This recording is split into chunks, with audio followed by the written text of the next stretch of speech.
There are over 4 shows who have been accused of copying Gumball, with similar elements such as animation, characters, writing, and so much more. So today, we're gonna go through all these Gumball clones and see what happened to them, how similar they really are to Gumball, and where they are today. Starting with the most infamous one, Miracle Star, which follows the life of a goat named Meowly Shing, and his talking pet frog Gua Gua. But instead of producing a somewhat new and original show, the creators saw the success of The Amazing World of Gumball and tried to make a knockoff version with their own versions of the Gumball characters. And they didn't even try to hide it. This show just blatantly copied entire scenes from Gumball, only swapping out the characters for ones they actually owned. For example, one scene they copied came directly from the first episode of Gumball, titled The DVD. In that episode, Nicole reminds Gumball to return a DVD of alligators on a train before they get fined. At first, Gumball tries to talk his way out of it, but after seeing Nicole punch the wall because of her full anger, he quickly agrees to return it. But in the Miracle Star version, the exact same scene is played, the only difference being their characters. But this isn't the only time Miracle Star copied Gumball scene by scene. If you search for comparison videos on YouTube, you will find multiple clips of Miracle Star directly copying Gumball, with the only real difference being the character designs. But even the characters themselves weren't unique. The family was simply swapped out with different animals, with Anais being the only one not having a counterpart, possibly due to China's former one-child policy, which restricted most families to only having one child, as well as boys being favored over girls in China. Other characters were also given counterparts. Carrie was replaced by a pot of broccoli, Masami's design remained mostly the same, with the only change being her color, and Bobbert was swapped out for their own robot. Instead of taking the boring approach and suing Miracle Star, Cartoon Network thought it'd be fun to make fun of the whole situation in an actual episode called The Copycats. And this episode starts with the Wattersons grocery shopping in the exotic food section. Gumball and Darwin make fun of strange items, but as they walk away, their counterparts, Chi-Chi and Ribbit, appear and begin repeating what Gumball and Darwin have said. Chi-Chi and Ribbit are versions that the Gumball team made up that's supposed to look like a reference to Miracle Star's characters, but they most likely only took this approach for legal reasons, because they didn't want to be labeled as copycats themselves for using it in this episode. At home, Gumball discovers that their counterparts are Chinese TV stars profiting off the copied versions of the Wattersons episodes. Like the DVD as previously mentioned, they do get a little laugh from their counterparts' descriptions, all of them except for Anais,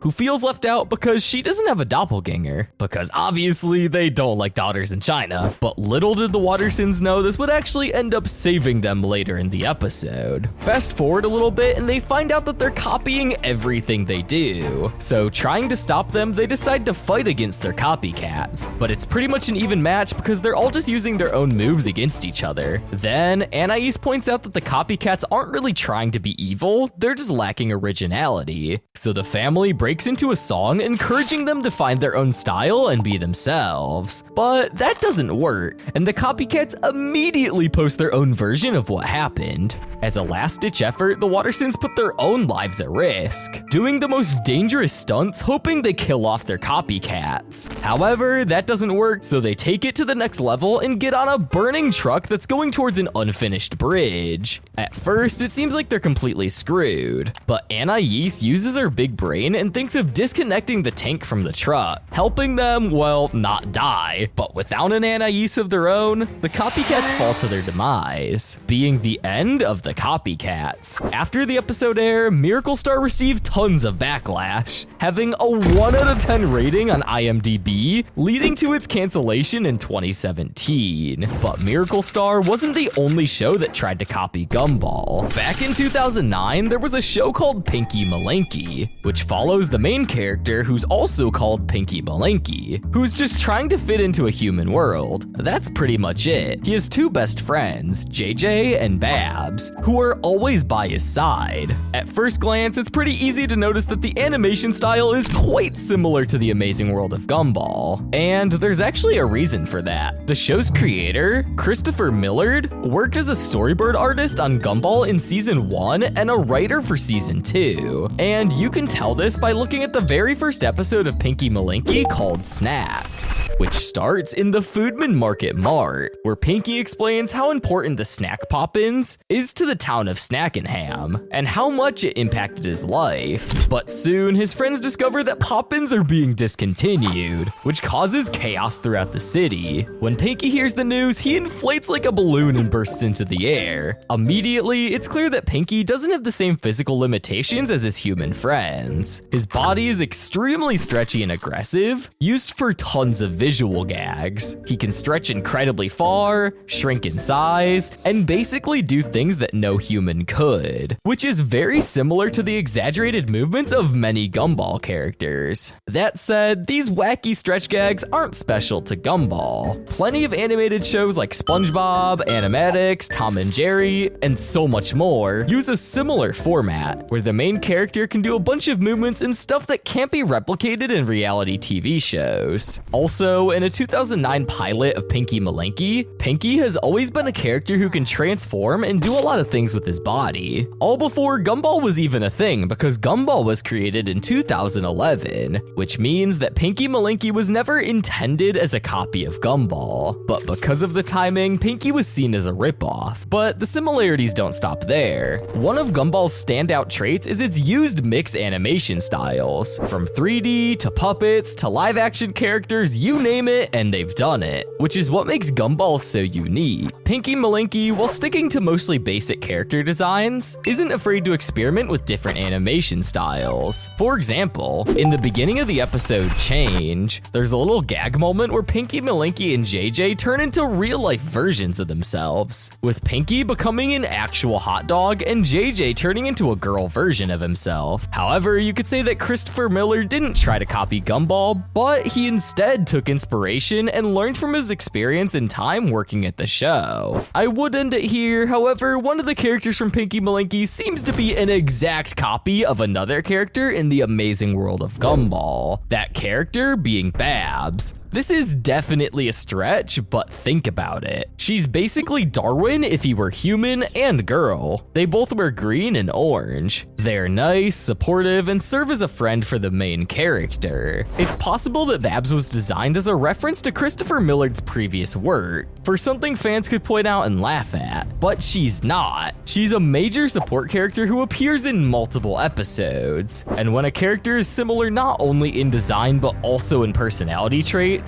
it stops feeling like a funny cameo and starts feeling more like they took Darwin, changed his gender, and called it a day. So, is Pinky Malinky a ripoff of Gumball? Well, I don't think so. Despite its many similarities, of course, there are going to be parallels in animation, plot, and character dynamics when one of Gumball's original creatives is behind the show. But that doesn't necessarily make it right. It's okay to take inspiration from something you helped create, as long as you bring something new to the table. Take Rebecca Sugar. For example, before creating Steven Universe, she was one of the main writers and storyboard artists for Adventure Time, another really popular show. But instead of copying Adventure Time's characters, plot, and animation style, she used what she learned from the experience and built something original. That's why Steven Universe became such a success. It had lovable characters, an interesting story, and different animation. There's a difference between being inspired by something and copying it. To quote Gumball himself, be your own you, try something new, and find your own things to do. And that quote will be important for this next show we're gonna talk about. Just keep that in mind. But to answer the last question, what happened to Pinky Malinky? Well, it seems that Pinky Malinky was canceled. Though there's no official news that the show was canceled. The show was completed for years, but it didn't release until 2019. With all that time the show was finished, the people behind it probably moved on. Not only that, but when the show was first announced, it immediately got backlash for supposedly being a knockoff of Gumball, which put the final nail in the coffin for another season. And since we're talking about Netflix, the platform that hosted the show, they are notorious for canceling less popular shows to put more money into to shows that seem more successful. But another lesser-known show that has also been accused of copying Gumball is Elliot from Earth. Elliot from Earth follows a boy and his mom who are transported across the universe, landing in a strange world filled with aliens. Far from their home planet, which is Earth, they try to find out who brought them here and why. They start building a new life on this planet and eventually meet some characters, including Mo, the talking dinosaur. Unlike other shows I've mentioned before, Elliot from Earth doesn't exactly have anything that stands out that could be considered a copy of Gumball. One of the first things you'd probably notice while watching Elliot from Earth is how much the animation reminds you of Gumball. Both shows have those moments where the animation really goes all out. Super detailed, almost cinematic shots you'd never expect in a cartoon. It really shows how much effort went into making both shows. So why do they look so similar? Well, it's not just a coincidence. They were actually made by the same UK-based branch of Cartoon Network Studios. The shared production team explains a lot, from fluid character animation to the detailed backgrounds. You can totally see similar things in both shows. Not only that, but Sarah Fell, one of the producers on Gumball, actually stepped up as a creative director for Elliot from Earth, which is probably why both shows have a similar vibe, same humor, and really identical animation. Even if the Gumball animation can be explained by them being produced by the same team that brought us Gumball, there's a character that also seems really closely similar to Darwin, which is very similar to the previous situation with Pinky Malinky. For starters, they both have positive and curious outlooks on life, always trying to do the right thing and make others feel happy and included. Both characters are incredibly loyal friends. Darwin is always by Gumball's side no matter how wild things get, and Mo forms a strong bond with Elliot, sticking with him through every adventure. But that makes sense for a character who is supposed to support the main character. However, there's more. They are also both highly adaptable. Darwin goes from a pet fish to a walking fish who has implemented himself in the Watterson family, and Mo, who was originally a dinosaur walking on his 4 legs, adapted to walking on 2 legs. And they use glasses for his weak eyesight. They both even have a similar color scheme, with Darwin and Mo each having green and orange colors. So is Elliot from Earth a ripoff of Gumball? Well, from what I can gather, I don't believe so. While the show might share some surface level similarities with Gumball, Elliot from Earth seems to lean more towards its story-driven scenes rather than your typical cartoon. Its characters, storytelling, and writing feel unique and very promising. Unfortunately though, the show was quietly canceled after only 16 episodes. Although it was never officially canceled, enough time has passed since the first season finale for many to assume it won't return for a second season. And it seems that there's a cliffhanger in the last episode, which makes things even worse for big fans of the show. Not only that, but the show's creator and showrunner, Guillaume Cassoda, parted ways with Cartoon Network just a few months after the finale. Then, in 2022, the show was removed from HBO Max, along with several other Cartoon Network titles to save an extra buck. Out of all of the shows on this list, Elliot from Earth feels like the most promising one that ended too soon. Given it was created by some of the talent behind the amazing world of Gumball, I wouldn't be surprised if the show could pull you in with its unique characters and world like Gumball did. However, the next show accused of copying Gumball is Harvey Beaks. This show follows a bluebird named Harvey and his friends, Fee and Foe, as they explore their life in Little Bark Grove. At first glance, nothing about this show really screams to be a copy of Gumball. Both shows take place in different environments and both have different animation styles. They are also both produced by different networks, until you realize Harvey, Fee, and Foe are similar to Gumball, Darwin, and Anais.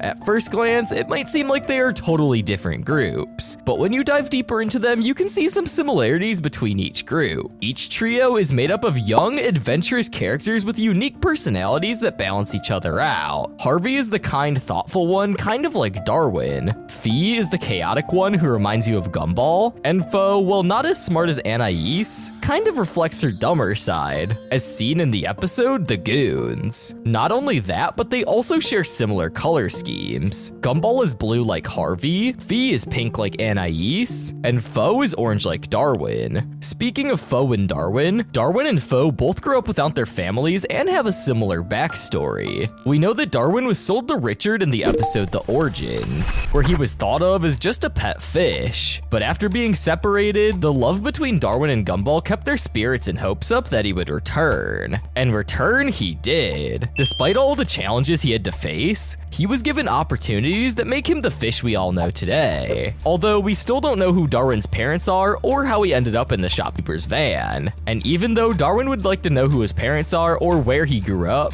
he found a new family who love him and treat him more than just a pet. When it comes to Fee and Fo, they were both separated by their parents and had to survive on their own. Although they did reunite with their parents, Fee and Fo looked up to Harvey's parents when their parents weren't there, and thought of Harvey as family. A random similarity, but Harvey's family were also animals like the Wattersons. But this is definitely a reach. As for the environment, Harvey lives in a literal forest, so that makes sense because they're birds, but it's definitely something to point out. So, is Harvey Beaks a ripoff of Gumball? From what I can gather, once again, I don't see it. The two shows have their own unique style, tones, and stories. There might be a few similarities between them, but it doesn't seem like they're straight up copying Gumball, and more like taking inspiration, which makes total sense. Since both shows were created by C.H. Greenblatt, what really sets apart Harvey Beaks is how deep the show can actually get. Harvey Beaks isn't afraid to tackle deeper themes, like family and even death. Topics that are surprisingly heavy for a kid's cartoon. Not to say Gumball doesn't also have these moments as well, as they have many episodes that can get quite story-driven. But compared to other shows running on Nickelodeon, Harvey Beaks was definitely one of the few who had moments like this in the show, making it unique and interesting. Not only that, but it seems the fan communities for both The Amazing World of Gumball and Harvey Beaks often show love for both cartoons. As for what happened to Harvey Beaks, the show was ultimately canceled after 2 seasons, possibly because it never reached the same popularity as other Nickelodeon shows that were on at the time, like SpongeBob or The Fairly Odd Parents. The show then was eventually pushed to Nicktoons, where it seemed to be left to die. But because you made it all the way to the end of the video, you should subscribe. And if you don't want to, that's okay. But if you enjoyed this video and you want to help us create more content like this, it really helps us out.